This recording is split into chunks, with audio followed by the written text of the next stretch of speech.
Hello, I am Dr. Rekha, Medical Director, Rekha Sagar IVF and Research Center, Lakshminarayana Hospital, Karimnagar.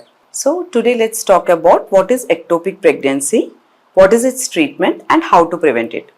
Ectopic pregnancy అంటే గర్భాశయంలో కాకుండా పక్కన ట్యూబ్లో కానీ లేదా గర్భసంచి చుట్టూ ఓవరీలో కానీ ఇంకా పక్కన ఎక్కడైనా ప్రదేశంలో వచ్చిన ప్రెగ్నెన్సీని ఎక్టోపిక్ ప్రెగ్నెన్సీ అంటారు. సో చాలా మటుకు అందరు ఏమనుకుంటారంటే మనం ఒక 3 monthsకి వచ్చేసి స్కాన్ చేయించుకుంటే సరిపోతుంది కదా డాక్టర్స్ దగ్గర అనుకుంటారు.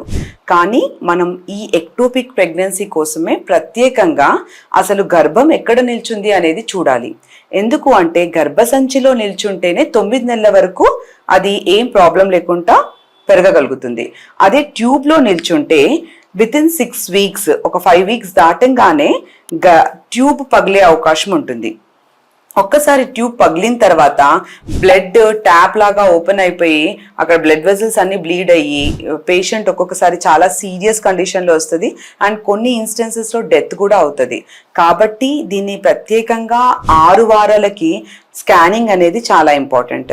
సో ఎలా ప్రివెంట్ చేసుకోవాలి అంటే ఆల్రెడీ ఎక్టోపిక్ ప్రెగ్నెన్సీ వచ్చిన వాళ్ళకి ముందుగానే ఒక ఐడియా ఉంటుంది. కాబట్టి ప్రెగ్నెన్సీ వచ్చేగానే కొన్ని హార్మోన్ టెస్ట్లు చేస్తామంటే బీటా హెచ్సిజీ అనే టెస్ట్ చేస్తాము. దాన్ని ఫాలో అప్ చేసుకుంటూ వెళ్లాల్సి వస్తుంది.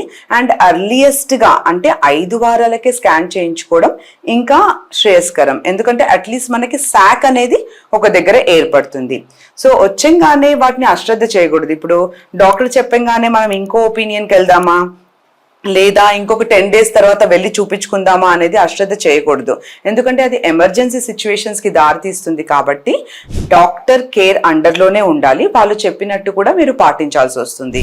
ఇంకోటి ఆల్రెడీ మీకు చాలా రోజులైంది పిల్లలు కాలేదు, ట్యూబ్స్ బాగాలేదని చెప్పారు, లేదా ఇంకేదన్నా ప్రాబ్లం వల్ల ట్యూబ్ ఎఫెక్ట్ అయింది, ఇలాంటి వాళ్ళకి కూడా ఎక్టోపిక్ వచ్చే ఛాన్సెస్ ఉంటుంది. కాబట్టి ప్రెగ్నెన్సీ వచ్చంగానే కొంచెం ప్రాపర్గా డాక్టర్ ట్రీట్మెంట్ అండర్లో ఉండాల్సి వస్తుంది.